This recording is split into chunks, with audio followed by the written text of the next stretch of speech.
Day of the Daleks, the first serial of Doctor Who's ninth season, first broadcast in 4 parts from the 1st to the 22nd of January 1972. Hey, another New Year's Day episode.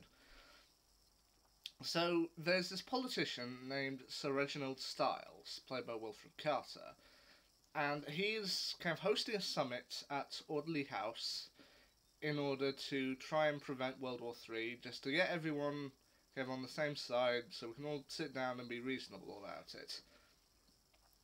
But with certain tensions arising, the Chinese delegates are refusing to attend, so he heads off to Peking in order to try and convince the Chinese delegates to rejoin the conference. However, while he's at Audley House the night before, he reports to seeing something approaching a ghost, which looks like a guerrilla soldier. The Doctor, Joe Grant, and Unit, of course, the Doctor at this point being played by John Pertwee, and of course Joe Grant being played by Katie Manning, along with Unit being played by Nicholas Courtney, they head over to Audley House and end up briefly spending the night in the supposed haunted house, with Unit soldiers patrolling the grounds just to make sure things doesn't happen, with the Brigadier, as I mentioned, being played by Nicholas Courtney, Captain Mike Yates being played by Richard Franklin, and Sergeant John Benton being played by John Levine. But what they discover may be even a bit more sinister. They find the kind of guerrilla soldiers and also creatures named Ogrons roaming about the place, and eventually find themselves once again face to face with the Daleks. Now, supposedly this was the Daleks' first appearance their last appearance was in 1967's The Evil of the Daleks. And looking back at this, I'm thinking to myself, partially I'm thinking, yeah, that sounds about right. I mean, from what I know of Doctor Who's history, that feels came around the right time. But on the other side, I'm thinking, really? That long ago? Oh, yeah, fair enough. But anyway, they end up coming across a group of guerrilla soldiers, including a leader named Anat, played by Anna Barry, and two named Boaz, played by Scott Fredericks, and Shura, played by Jimmy Winston.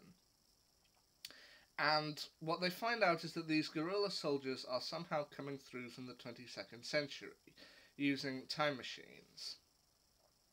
And in the 22nd century, Earth is ruled over, or at least partially ruled over, by the Daleks, and they're aided by a controller played by Aubrey Woods. And what they eventually discover is that they're effectively trapped in a temporal paradox, because what they believe happened in history is that Styles collected all of these politicians together at Aubrey House and then set off an explosive. At least that's what they believe. Killing all these politicians and eventually inciting World War III and several other world wars since. Humanity goes to war, we end up reducing the planet to rubble with only about an eighth or 8% of Earth's population left, to which the Daleks then see their chance, invade Earth, we can't defend ourselves because there's so little humanity left, they take over Earth and add it to their space empire. But what the Doctor and Joe ultimately end up discovering is that they are trapped in a temporal paradox, in that Styles isn't planning to murder anyone. He doesn't set off any bomb.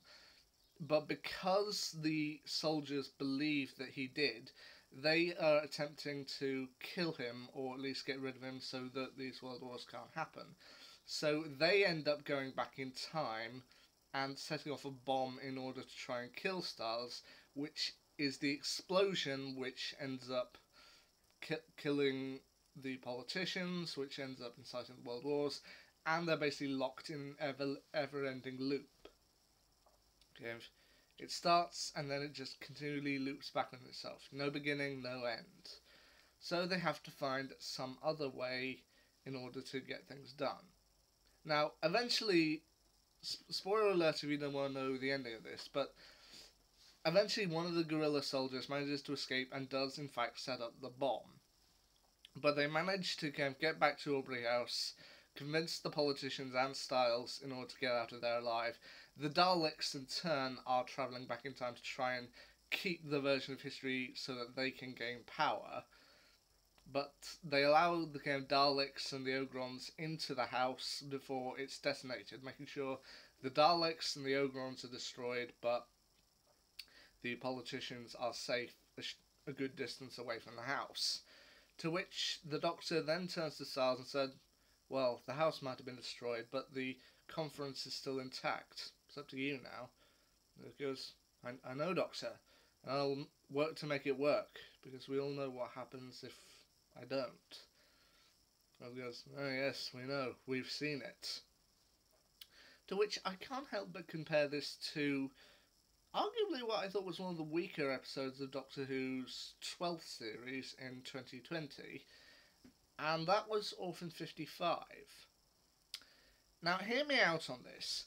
I actually think, while I don't necessarily think this is the strongest story, I do think that they executed the ending better than Orphan 55 did, which, now I know it's not quite the same because with Orphan 55 there is an element of truth in it. We are suffering of climate change, we are polluting our planet something fierce, but Day of the Daleks ends on a triumphant note while still giving us the message, whereas Orphan 55, I think, this dour note did kind of sour the entire thing. But anyway, while I don't think we have ever come close enough to actually having World War III, it does sometimes feel like we are on a pin edge, which can happen quite a few times. That sometimes we are worried about what will happen in the news, and it is nice just to have a triumphant note, but also say it's up to you now in order to prevent these.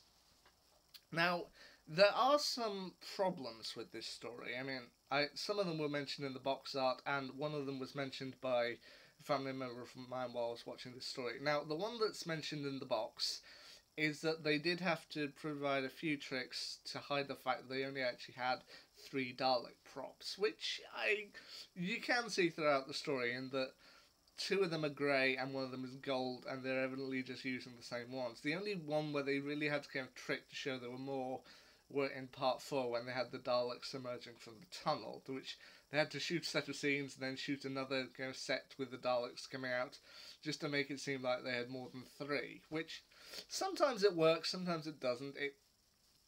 It is a bit hit and miss.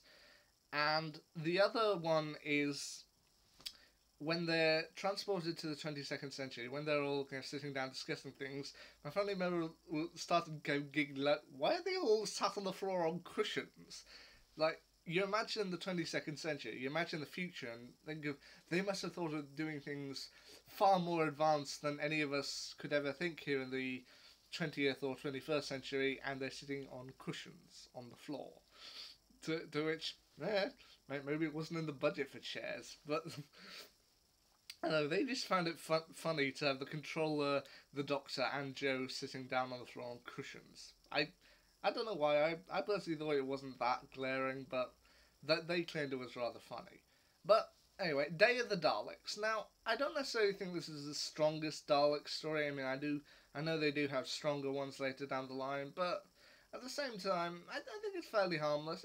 It's a cheap little adventure. I mean, I feel they could have done a lot more stuff to make it higher stakes, but you know what? This was a return for the Daleks after a few years away, and you know what? I think it's decent. So check out Day of the Daleks if you want to. You don't have to, but I feel you should check it out if you can at some point. Anyway, the next Classic Doctor Who story I will reveal will actually complete Season 9 for me, and that will be The Mutants.